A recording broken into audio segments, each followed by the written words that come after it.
Hello everyone, let's talk about another common question that an interviewer would ask you, and that is, why are you leaving your job? If you have been laid off or you're a contractor and your contract has been ended, then it's perfect that you could say that, hey, I've been laid off. I was part of the layoff people who got laid off from my company, and that's why I'm looking for a job, or that's why I'm leaving this job. Also, my contract has ended. My contract was for 6 months or for 2 years. Now it's coming to an end, and that is why I'm leaving my current job. Again, there is nothing.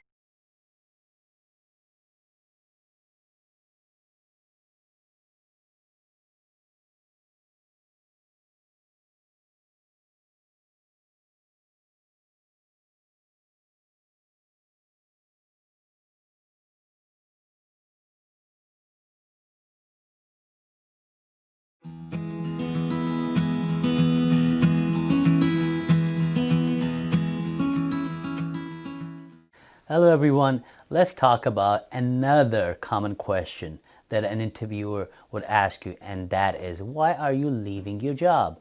If you have been laid off or you're a contractor and your contract has been ended, then it's perfect that you could say that, hey, I've been laid off. I was part of the layoff people who got laid off from my company, and that's why I'm looking for a job, or that's why I'm leaving this job. Also, my contract has ended. My contract was for 6 months or for 2 years. Now it's coming to an end, and that is why I'm leaving my current job. Again, there is nothing wrong with that. You could say that. That's perfectly all right. Now, for those people who are actually don't like their boss, I'm sure a lot of people don't like their boss, then how do you handle a situation like that? And you have to be honest, right?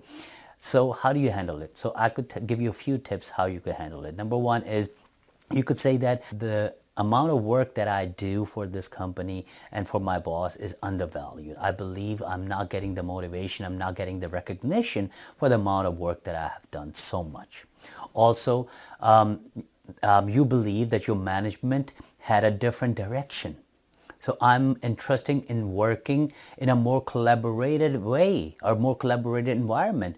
And I'm a kind of guy, I could go to my boss and I could say, hey boss, listen, let's do things this way. I could do it once, I could do it twice. But if I get in a kind of like a rejection all the time when I go, I'm not the kind of guy who will argue about it. Also, I have a desire to learn, but with my current management, it seems impossible. So there is no training resources. I wanted to learn, I wanted to improve my skills, but there are no training budget, no training resources from my boss, or nobody, or the leadership doesn't approve it. If you're working too much or your boss is making you work too much and you don't like it, so you could simply say that, hey, I have a desire, I'm looking for a job where I could have my life and work balance. And I do see that sometimes I've been working like so many hours all day that I don't even find time to spend time with my family. So I think this is the right time and right moment that I should move on. That's how you could put it on if you have a problem with your boss. Now, if you are leaving your job because this new job is giving you a lot of money and you wanted to be honest about it, then you could be honest about it. But how you want to put it, I'll tell you how you should put it. You should say, I have been working for this company XYZ for like 5 years, 10 years now. And I do not see myself grow financially. I have a family to support, and I believe everyone deserves to be to do good for their family, to support their family in the way they deserve it. So I believe this new opportunity that I have will give me everything that I'm looking for. So that is why I'm looking to leave my job. Beautiful put, right? So that's how you have to answer that. Now, there are other things too as well, like if you are leaving your job because of the job nature, you just don't like the job, you could say, I think I'm keep on doing the same thing again and again, and I feel like I'm in like an assembly line.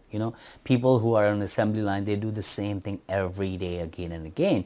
Maybe you're not that type of person. You are innovative. You wanted to do more. You want to think outside of the box. That's why you think this new opportunity will give you that. So that's why you're leaving this existing job. You wanted to take on more responsibility, for example. So right now, what you have, what you've been doing, doesn't give you a lot more power, more responsibility. And this new job, you've been through the job description, gives you everything. Anyway, there's so many different reasons that you could say why you are leaving your job. But only thing that I would tell you guys, please be honest about it and do not make up anything. Just try to say it right. So at the end, it's not what you say, it's how you say it. I hope this will help you. I'll see you in the next lecture.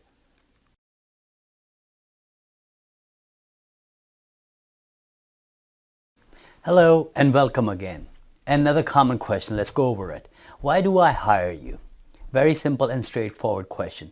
Now, a lot of times there are many other questions that go around the same questions. And some of them are like, why would you be a good fit? What makes you unique? Why are you the best person for this job? What value do you bring to the table? Or what value do you add? What are the innovative ideas that you have that would make me think that I should hire you? So all of these questions that you see are basically the same. So here you have to make sure you put everything, all the skills that you have, all the best thing about you, put it everything and compact it and then deliver it. Now, two ways you could do it. One is professional way, or which is related to the job, and one is personal. The professional is more of like you have to go through the job description, which you already have, and then you explain it. The reason I think I'm a perfect fit for this job is because you're looking for this, and I have all these qualities, all these skills for my past experiences or from my education. So all those things that I've learned in my school actually applies to exactly what you're looking for. Also, let's say if they are looking for 5 years experience and you do have it, mention it right there.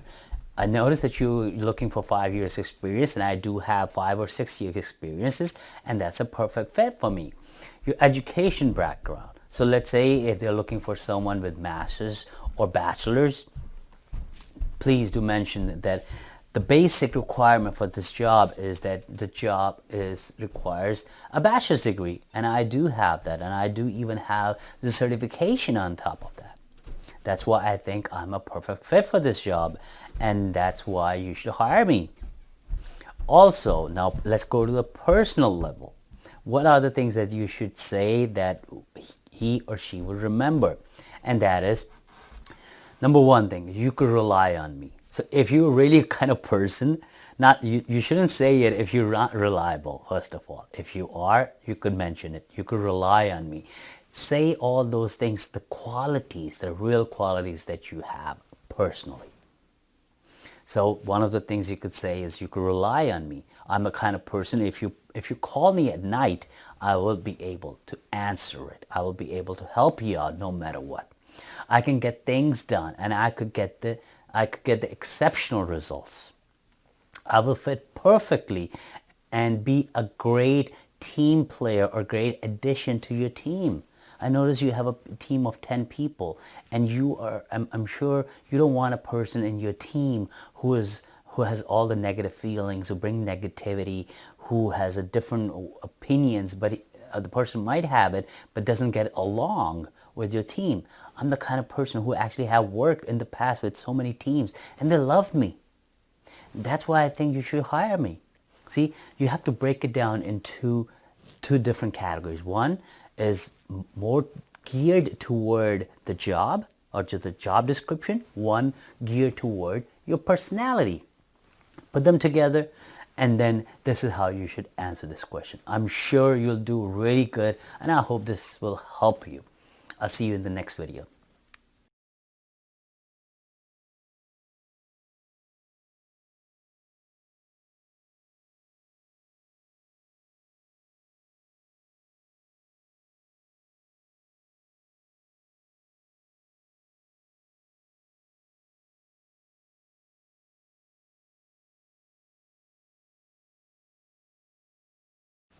Hello again. Another favorite question of a hiring manager is, tell me, where do you see yourself in 5 or even 10 years?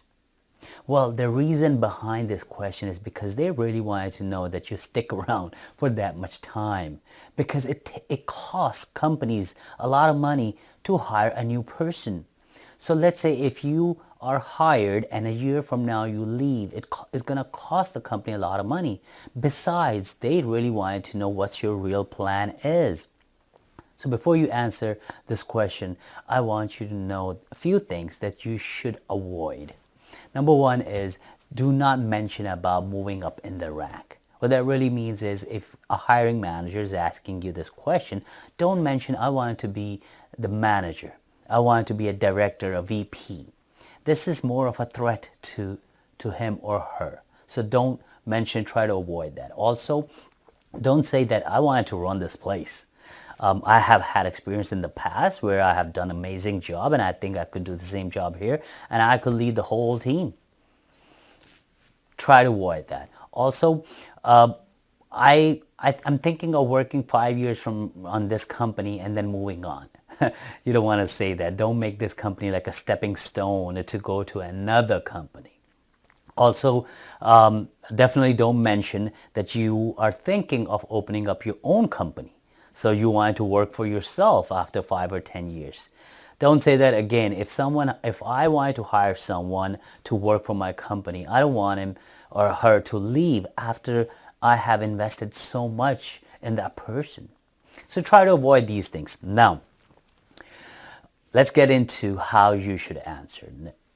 I want you to take a few minutes and think about this. Let's say if you are going for a job interview, whatever the job is, just close your eyes and think truly to yourself, where do you visualize yourself 5 years in this role? And then come up with the plan and real plan. And I'm sure you will find it if you really think it through. Because a lot of people get scared from this question and they make up this question. They try to gather information how to answer it. Don't do that. Literally try to close your eyes, visualize yourself, and think where you're going to find yourself 5 years from now in this role. So what I have done for you is I have put together stages where you should answer this question in a way, as that progression toward starting the job and all the way to 5 or 10 years. So first thing first is start with the short term. You could say that, firstly, when I get hired, I wanted to spend time to understand the environment. I wanted to know who the persons are, what are the different teams, who is who. I wanted to spend time learning the documentation, going through the documentation, your Wikipedia, anything that you have that will give me more understanding of how things work here. Then eventually, I wanted to fully support in my role. I wanted to fully support my manager.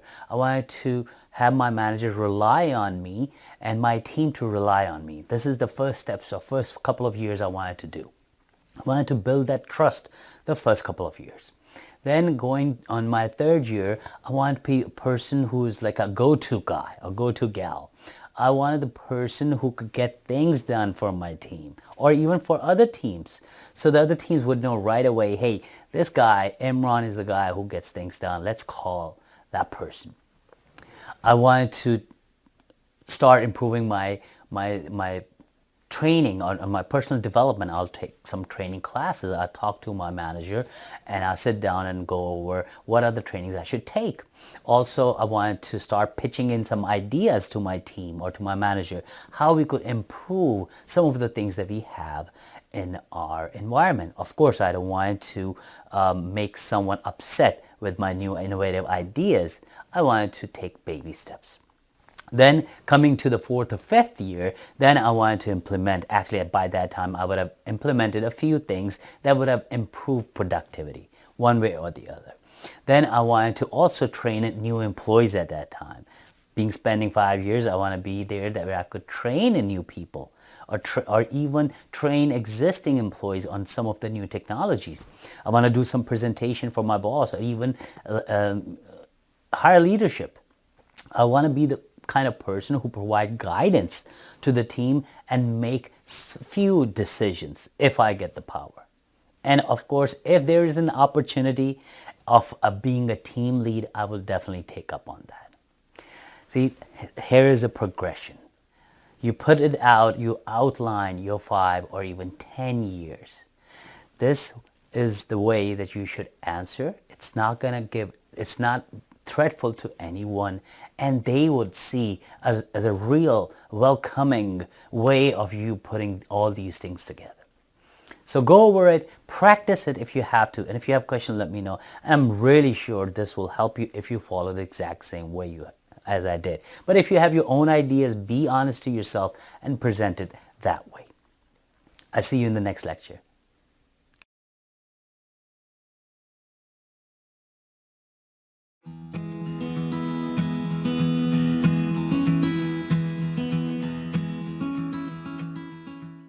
Hello everyone, let's talk about another favorite question a hiring manager would love to ask, and that is, what are your strengths? Well, to answer this question, I really want you to make a list of all the strengths that you have. Now please remember, I want you to be honest with you and write down all that list. Then once you have the list of your strengths, then I want you to put it into 3 different categories. Category 1, I want you to put them into knowledge-based skills. Category 2, transferable skills, and Category 3, personal skills or personal traits. Now, what goes where? First of all, knowledge-based skills are the ones that you actually get from like education and experience, like computer skills or any language that you have learned, degrees, training, technical ability. Whereas transferable skills are the skills that you actually gain from job to job, like communication skills, people skills, analytical problem-solving skills. Then comes the personal traits. Sometimes personal traits have a lot more power than these. People are really asking you about your strength on your personal. So personal strengths are like dependable, you're flexible, you are a team player, you are very hardworking, you're an extrovert, you're friendly. Those are all the personal traits. Put them into each of these categories, then come up and pick the most accurate one that goes with you. And then define the way, or remember a situation in your life that you actually exhibited that quality, that skills, or that strength in through the example. A few of the examples that I could give you that you could also refer to are like respectful, enthusiasm, discipline, patience, trustworthy, creativity, determination, dedication, honesty, and versatility. And I'm sure there are a lot more out there that you could find, but I really want you to pick the ones that really describe you. And that becomes your strength, and that's how you could present it to the hiring manager.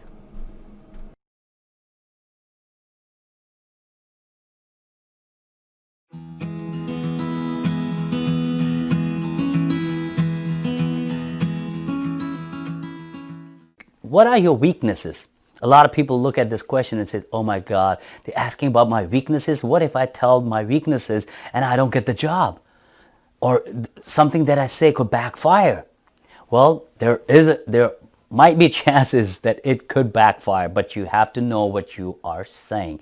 So let me make it very clear. There are 2 types of responses. There are 2 types of weaknesses that you have, and something that you should avoid and something that you should mention. Number 1 is the personal weaknesses. Second is the weaknesses that is related to your work that could be improved. So stay away from the personal weaknesses. You don't want to say, hey, my personal weakness, I do get angry really fast. You trust me, this will backfire and they will take it as a negative on your profile. So you don't say that. You don't want to say, hey, you know what? I come to work late. That's my weakness and I'm working on it. No, you don't want to say that, and you don't want to say you work. They don't really want to know that you come in late, right? That's your personal thing, personal weakness. So don't mention anything about it. Always include things that are related to your work and that you do find those work-related weaknesses and that could be improved easily. So let's talk about, first of all, weaknesses that you should not say or should not mention. Few of them that I have written down right here on a piece of paper is that you should not say are, like I already mentioned, that I get upset really fast. I come to the office really late. I don't like to work with others. I have to be more respectful to others. These are all your personal things. I have to stop smoking while I'm at a job. Don't say these things. Now, what you should say and what are the actual weaknesses that are work related. Some of them are, I get a little annoyed when projects don't meet deadlines. That is perfectly fine. Even myself, I get annoyed because I have done all the work on my part, and now because of a few other people, the work didn't get completed. And I get agitated, and then the deadline is being pushed out, and it impacts the entire team. So that agitation, that annoyingness is valid, but again, you work as a team, so you're going to try to calm this down. So that's a weakness that you feel, and you're working on it. Another one is, I should be delegating more tasks instead of taking all the responsibilities. A lot of people have that problem, and I've seen that when people have the opportunity to delegate a few tasks or work with as a team, but they don't, they just wanted to take on all the responsibility, all the ownership of the project. That's something can be counted towards weaknesses. And you could say that's something I'm working on it, and recently there have been projects that I have involved, I have delegated to others, and it works perfectly. Another one is, I should be providing more constructive criticism. Like a lot of people are afraid to provide that because they think other people might get annoyed or take it in a negative way. So that's perfectly fine when you do provide criticism, critical ones, and as long as it has value. So that could go again towards your weaknesses, and then you could say that is something I think I should be more into the providing constructive feedback. Another one is, I need to improve my documentation skills. See, another one more towards your work. Focus more on technology. I need to spend more time on, let's say, if your skills are not good on Microsoft Office, you need to learn more on Excel or Word. You could say that I will be spending more time, and I do think that is one of my weaknesses. Another one is, I am too detail oriented, or I'm a perfectionist. I'm sure a lot of people, a lot of you probably can relate to it. Oh yes, Imran is saying the right thing. I am perfectionist. When something is given, I go to all the way to the weeds. No, so you could say that as you're a perfectionist, and you could also say that I do feel that sometimes it's not good to be really perfectionist. Try to get things delivered on time, and that is something I'm working on. Another one is, I should improve my leadership skill. I should learn another language if this job requires that and I don't have it. That's the weakness, I think. Also, I'm being too nice. I cannot say no to a lot of people when I really don't have time. So that is something I think I should start saying no and focus more on other things. So you see, guys, these are a lot of things that you could say. I told you what not to say and what should say. But there is one thing I should tell you before I leave, and that is the most important thing. And that is being honest. What it really means is, all this entire list I gave you, don't just pick anything up and say, oh, you know what, Imran gave me a good list, I'm going to pick this up and say that. What I mean about honest is, you should really sit down, maybe in a quiet room, and find out what your really weaknesses are when you're working in a corporate environment. Find that out and see if you could really improve on that. When you're going to give that an honest answer, that would be the best answer I could tell you. When you're honest to your own self, that would be the best thing.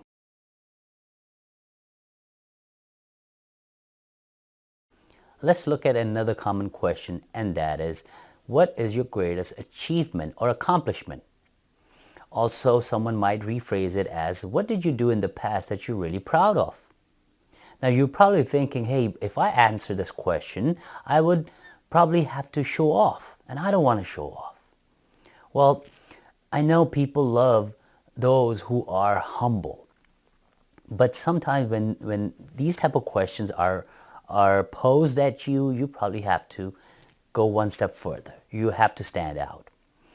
Now, remember why they are asking you this question. They're asking you because the hiring manager wants to know, what do you consider an accomplishment? They want to know, are you really ambitious? Are you really dedicated toward your goal?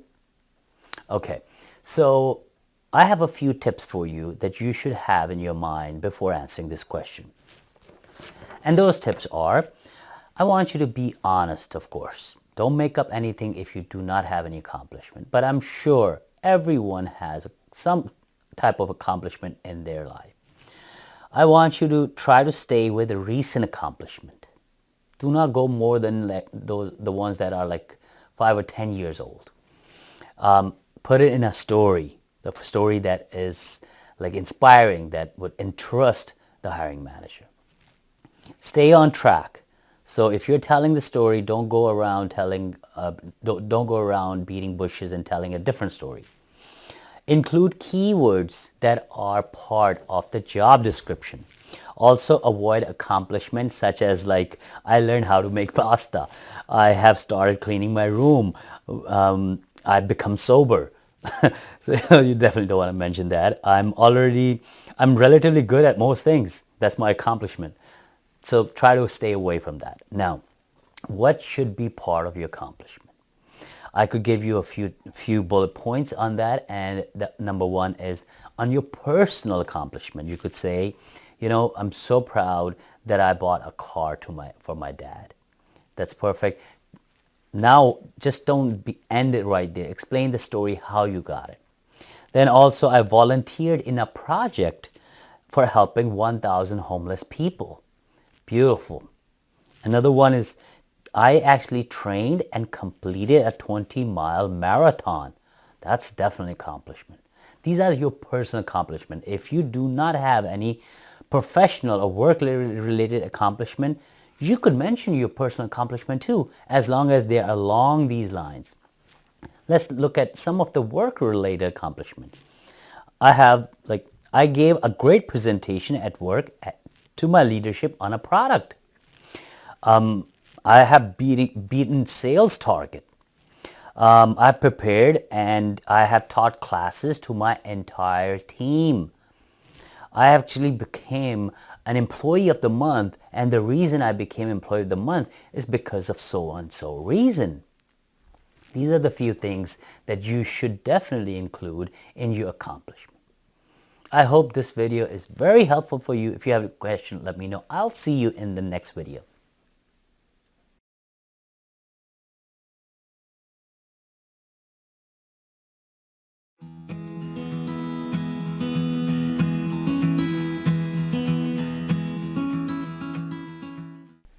Hello everyone, let's talk about scoring success in the first 5 minutes. What that really means is hiring manager can form an opinion of you in the first 5 minutes. As you walk in, you sit down, you start talking. The very first 5 minutes are the most important ones when the hiring manager decides whether you are the right fit or not. Then throughout the course of the interview process, whether it's a half an hour or an hour, they will find ways to support their first 5 minute decisions. Unless you really do something miraculously different that would change their first 5 minutes opinion. So remember that saying that first impression is the last impression? Yes, it actually works the same way in the interview process as well. So there are a few things I want you to know as how you could score big time in that first 5 minutes. Let's talk about a few points. Number one, I want you to know is you have to show up at the job interview site 15 minutes before the job interview. So you have enough time, you could go there, you could sit down, prepare everything that you need, even you have to revise or rehearsal in your head, you could do that. Imagine if you're getting there like right at time or 5 minutes after, you're already nervous, you're late, you know that people are waiting for you, and how much impactful it could be on your confidence. So be there 15 minutes before, or if you are calling in or dialing in, please make sure to dial in at least 3 to 5 minutes before. So you're ready as soon as everybody joins on the call, you're ready to be there and answer all the questions they have. The second thing is about dressing well. Yes, you don't want to see anyone coming to you for a job if you have a business to get a job if they're wearing a draggy clothes. or even like jeans, baggy jeans or shirts sticking out, right? So similarly, it works the same way for everyone. Besides, if you're not wearing properly, people will think or take offensive of that. So make sure you dress properly. Third thing is do a firm handshake. When you go in, be confident, shake the hiring manager's hand or everyone in the panel. Well, also, once I read in the book that every time you are shaking someone's hand and you want to give respect to that person, put his or her hand on top. So it's like this. Instead of going like that, do it like this. So put their hand on top of your hand. If you want to do it, great. If not, even a solid, good shake hand should give them a message that you're confident. Then going in with the fourth one is going in with energy and enthusiasm. You gotta have that. You gotta be very excited about your interview. Then moving on, having a positive attitude and of course the smile on your face. Every time I look at someone, I see that person's face and I could actually make out a lot of things of that. So how would you see me if I make my face like this? Not right, not good, right? As opposed to this. Makes a huge difference. Even a smile conveys 1,000 words of a person's personality. So make sure you have that smile, you have that positive energy. And as soon as you go in, this is the last tip I'm giving you. As soon as you go in, you have to thank everyone, especially the hiring manager. And if there are more people in the panel, please do thank everyone for giving you the opportunity for being there today and meeting with them. That's very important. As soon as you go in, when you're shaking hand, just tell them, hey, I just wanted to tell you, Bob, I'm really, really thankful that you gave me this chance to be here to talk about myself for this interview. Great. If you do all these things, I'm telling you, you're going to win people or hiring managers' heart in the first 5 minutes, and you're going to do big time. Big scores, and that's what is going to matter, and they will remember you throughout the process, and they will enjoy every conversation. Please remember that if you have questions, let me know, and I'll see you in the next lecture.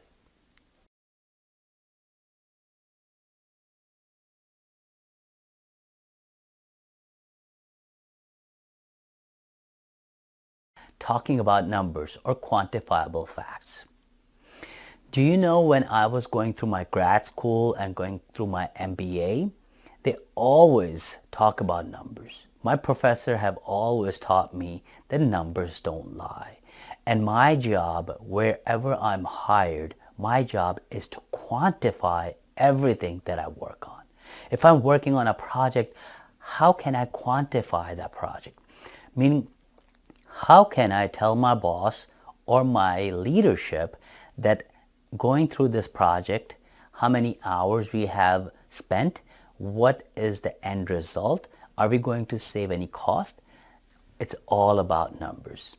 So that's the same tip that I'm going to give you, is when you go through your interview process, please make sure you go through certain numbers. Now, here are a few examples that I'm going to go over with you. And I'm going to start with people who are actually not in corporate world, people who are students or are entry level. They're just trying to start a career in corporate world. How can they quantify when they really don't have much to put together? I know these are the type of thinking we all have. Hey, Imran, I haven't worked in a corporate world. How can I put together any of the facts and numbers? Well, I tell you, everybody has facts and numbers if you are going through the interview process or will have an interview. And some of them that I want to share. Starting again with students and entry level, you could share some of the things like, hey, you know what? I spent 4 to 5 hours every day learning a new technology or in a learning workshop. So let's say if you have completed your education and you're going toward your certification, or you're taking any courses, or even you're taking some extracurricular activities that are actually going to help you for this job, mention that. Mention how many number of hours you've been spending. Another one, maybe you are going for your class, for the same class, and you're doing like 3 or 4 hours commute every day. That shows your dedication. Again, 3 to 4 hours, that's a quantifiable fact. That's a number. Do bring it up. Another one, you probably worked 5 hours a day when you were going to school, and you were spending 8 hours a day in school. That is almost like 13, 14 hours. Again, that shows that you're a hardworking person, that you were spending not only your full time working for your school, but you also doing some part-time job. Another is, some college projects. So let's say a college project that involves a number of students, that involves number of hours that you spend, increase in the workload or decrease in the workload, and what's the end result. See, these are all the numbers. So these are the few examples I've given you that you could mention if you are a student or an entry-level person. Now, for the professionals who are or have been working in a corporate environment, what are the things that you could include?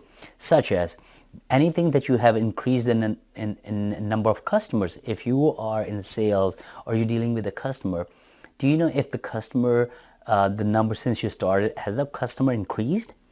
Maybe by 30%, 40%, find that number out. Not only that, let's say if you are in a company that deals with a customer, find out how many customers that your company deals with. You could mention, you know what, I'm working for a company that actually deals with 1,000,000 customers. That's a quantifiable fact. Another one is if you're working for the company, and since you've been working for this company, the sales has increased significantly, maybe bring that number in, how much that sales had increased. Another one is, by the way, going back to the sales, if you have implemented any process that increased that sale, also add that. Another one is any number of hours spent by team members in meetings, and that resulted in like bringing down the actual number of hours when you introduce a new technology. Another one is system or data center migration that cut down the total cost in half. If you are in IT, you probably would know this exact mean. That's another quantifiable fact. And the last one I could tell you is anything like renegotiated vendor support contracts that saved so much money to the company. See, if you do not want to mention the real numbers, mention the percentage. You know what, when I joined this company that I'm working for, I actually renegotiated all the contracts that we had with the vendors, and that saved about 25% cost to the company. That shows the numbers. So anyway, these are the few examples I've given you. Of course, I don't want you to make up any of these up, but try to remember how you impacted or how you have saved the numbers or how you could pull those numbers and tell that to your hiring manager. All right, so I really hope this tip would help you. And if you have questions, let me know.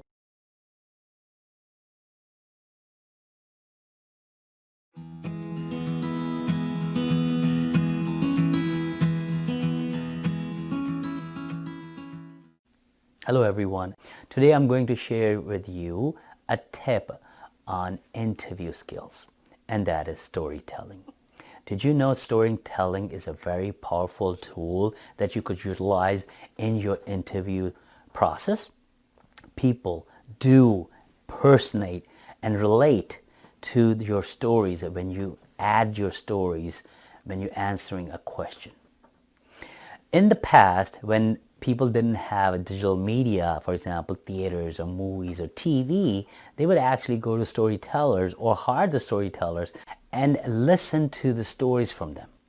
Even today, when people actually bored, they actually want to hang out with people who are a good storyteller. I'm sure you want to hang out with your friends who are a good storyteller, right?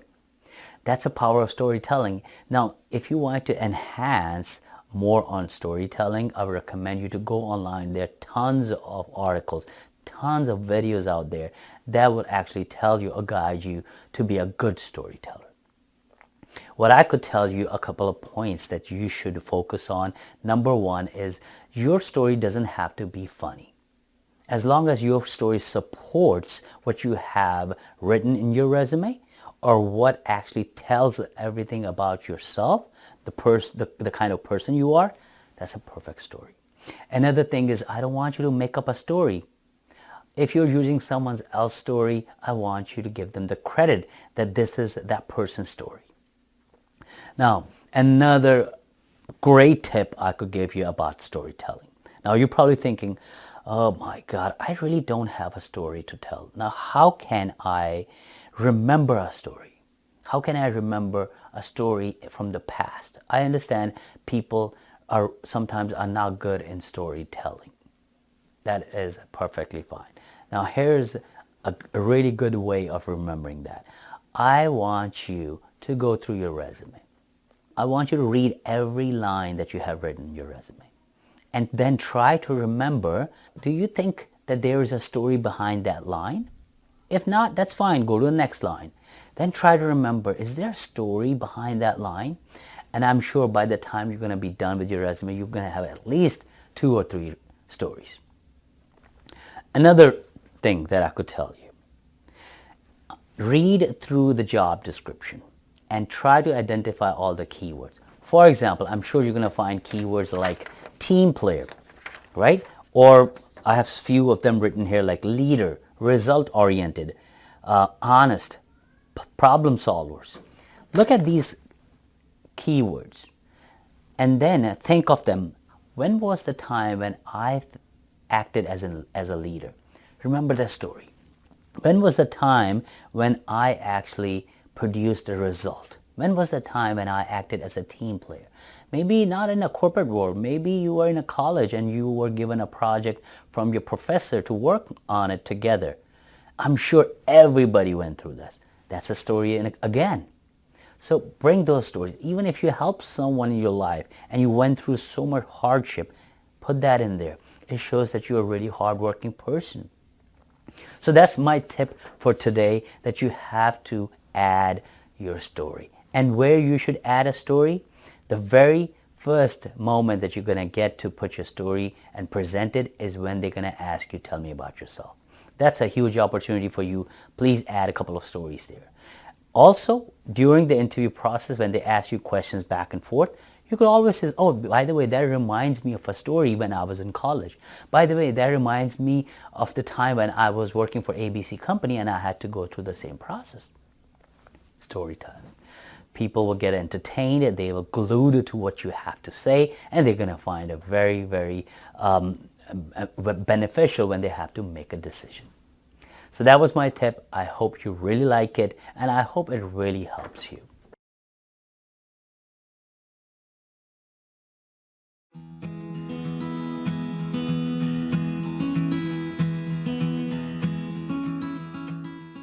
Today I'm going to give you a quick tip on interview skills, and that tip is to have a nice and good smile on your face.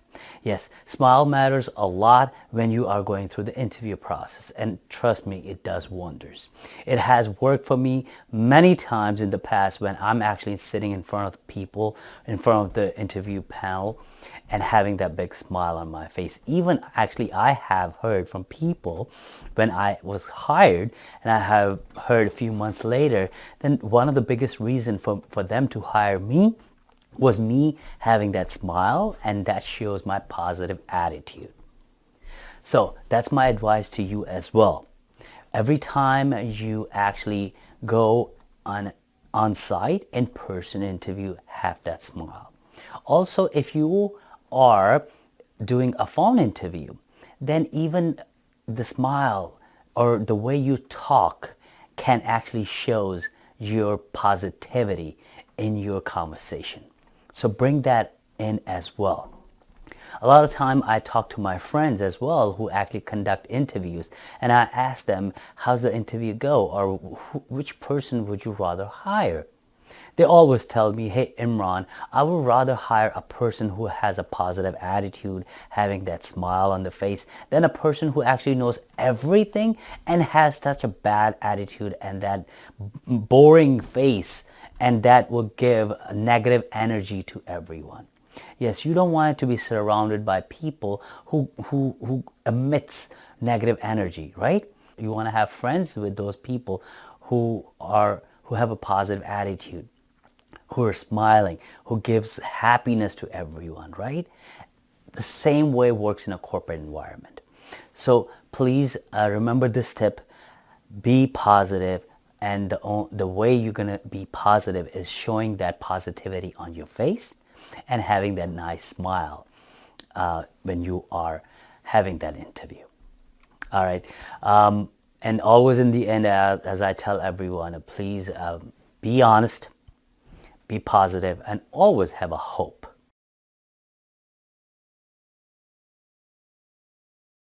Being precise. What that really means is every time someone asks you a question, whether it's your hiring manager or people who are conducting the interview, I want you to be precise, not answering something that's not being asked. For example, I could give you a few examples so you will have a better understanding. First of all, if they ask you, for example, a very small example is if they ask you, what is 2 plus 2? I want you to answer 4. I do not want you to answer, hey, you know what? 1 plus 3 is also 4. Don't do that. Because as you're going to answer, or as you're going to find more answers to that question, the hiring manager is going to pick more questions or going to make more questions from the answers you give. Another example I could give you, for example, what is your favorite tool that you use to manage some of the things? Everybody uses nowadays some kind of tool. If you are in health industry, law, IT, doesn't matter which industry you are, I'm sure there's some program that you're using on your computer. And that program is a software or a tool. When someone asks you, what is your favorite tool when you're running the business, you just give them 1 or 2. Don't go about giving them 4 or 5 different tools, because they're going to ask you questions as you're going to answer, or as you're going to lay out multiple tools for them. Another example, tell me a situation when you have to make a quick decision. If you tell them one situation and then you move on, great. But if you're going to tell them or give them more answers or more situations, again, they're going to make up more questions out of your answers.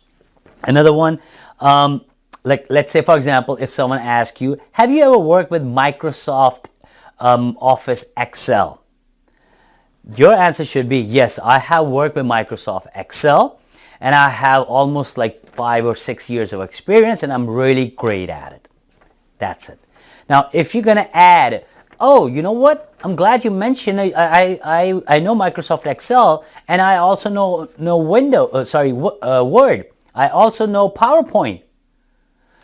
If you're going to answer that, and let's say some people go one step further. Oh yeah, I know Microsoft Excel version 2019, 2013. They get into the weeds. Remember, if you're going to go into that detail, they will ask you questions onto that detail. And if you're not ready to answer, then you're going to be stuck. So the whole point, the whole tip about this is be precise, only answer what is being asked. All right, everyone. In the end, I want you to be honest, have a positive attitude, and always have a hope.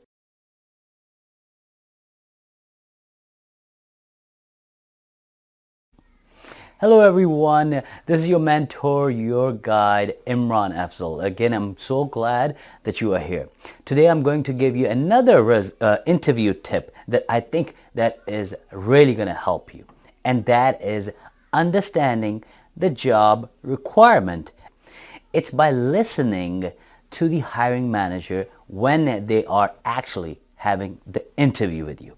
So what's usually happen is every time you start an interview process, the hiring manager will go over the company, how the company is doing, what's the actual nature of the company, what's the group, what the group they're working in, or what's the department they're working in. Then they're gonna tell you about the actual job requirement or the job description, or what exactly they're looking for. Now this is where, and this is the key, that where you have to listen very, very carefully. My recommendation to you, even if you are actually in front of the people or on the phone, write it down. While that person is telling you that they are looking for this type of person, for example, they could say, hey, we are looking for someone who is really good in inventory management. We're looking for someone who could keep track of all the stationery. We're looking for someone who could send invitations to people for the events that we manage. Or we were looking for someone who's really great with designing the flyers. So very, very brief summary of the job description that hiring manager is going to go over. And right away, I want you to write down everything they're going to talk about. 3-4 points, main points. Now, you wrote it down. Now, when do you have to bring those points? Remember, after this is done, they're going to ask you this question: tell me about yourself. Right here, when you're going to start telling the person, the hiring manager, about yourself, you're going to go over your achievements, the company that you work for now and that you worked for previously, any other achievements or quantifiable facts that you're going to mention. Once you're done mentioning everything about yourself, right at that point, mention that I noticed that in the job description, or the person that you're looking for can do the inventory management. I tell you one thing, I'm really good with inventory management. I have almost 7 years of experience, and I have used many different tools to actually do this. And I have designed so many flyers because I noticed that you mentioned that. Now, right away, the hiring manager is going to say, oh man, you're great, because you're not just here to tell me about what you really do. You're really listening to what the job requirement is. You're really listening to what I have to say. You're not just here because you really want a job. You are here because you think that you qualify for the job. So that tip is really important. I really hope this tip will help you when you actually go out there, apply that tip.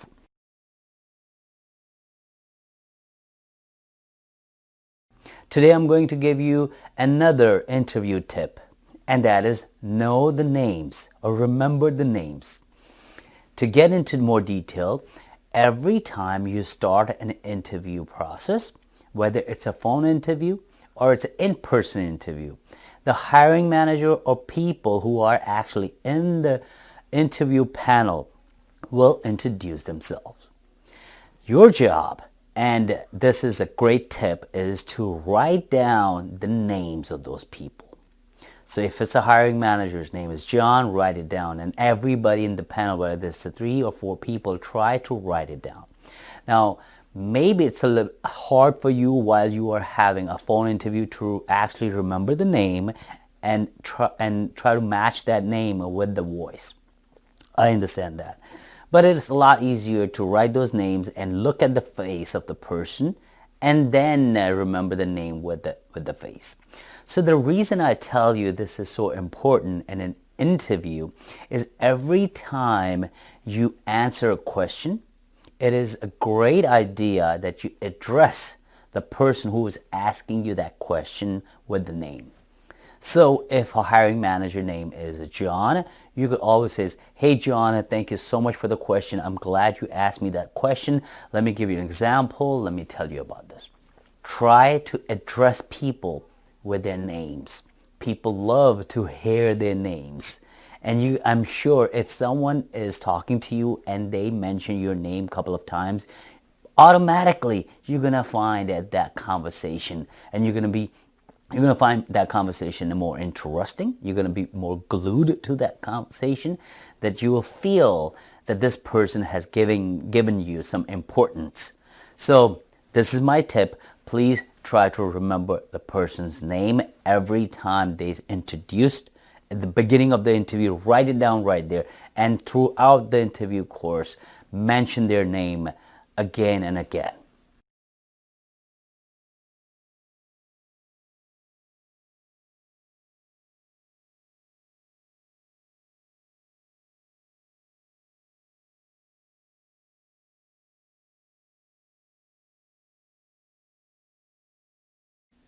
Hello everyone. There's so many things, so many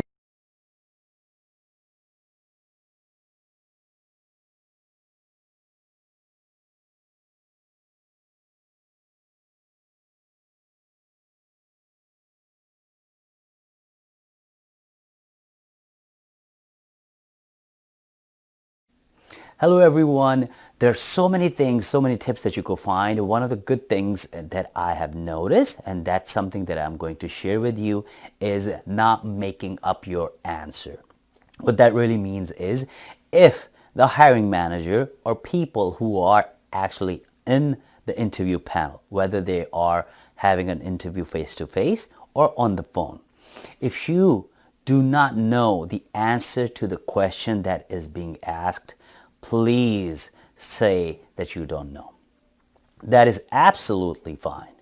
Because if you do not know the answer, when you're telling them, sorry, I really don't know, can we move on or can we skip?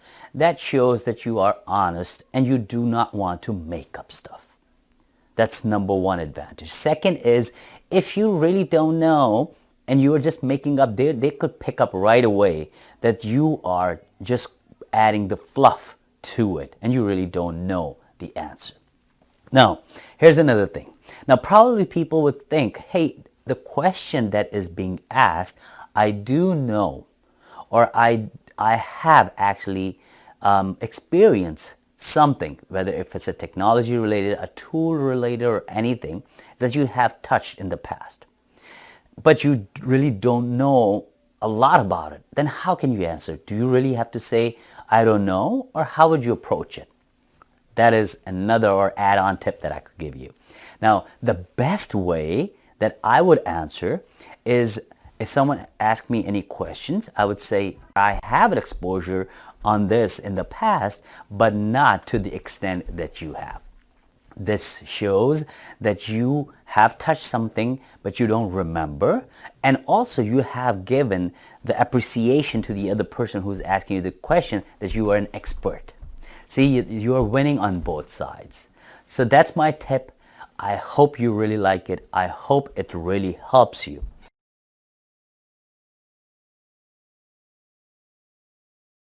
When you are having an interview with a hiring manager, whether it's a phone interview or whether it's on-site interview, where you're sitting in front of the hiring manager or with a whole bunch of people, a whole panel, there is one thing that you really need to know, and that is understanding the question. What this really means is a lot of time, even I have done that in the past, which I have tried to improve on it, is not understanding the question. So before you even go ahead and answer any question that is being asked, please make sure you completely understand the question before answering it. If you have a doubt that you might not have heard the question right, please go ahead and ask them to repeat the question. Now, don't even think for a single second that you're asking them to repeat a question might have a negative impact. No. That will show that you are a person who listens. So once they repeat it, now here's another thing. If you're still having a problem understanding the question, you should rephrase in your own word. Is that what you're asking? Or do you mean that this is what you're asking about? Perfectly fine. So rephrase it in your own word. But again, the point that I'm trying to make is just don't listen to something that you don't understand and make up in your mind, oh, this question is probably that, or he or she meant this or asking that. And then what happened is you answer the question. Number one is you answering you answering to the wrong question. Second, it will show them that you are not a good listener.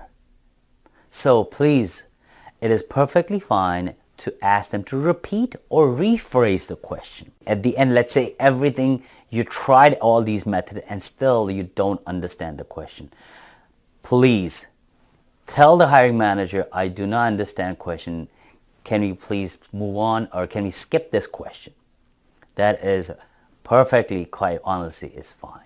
You're not going to have any problem with that. So that's a quick tip that I wanted to give you. Hopefully it will really help you during your interview.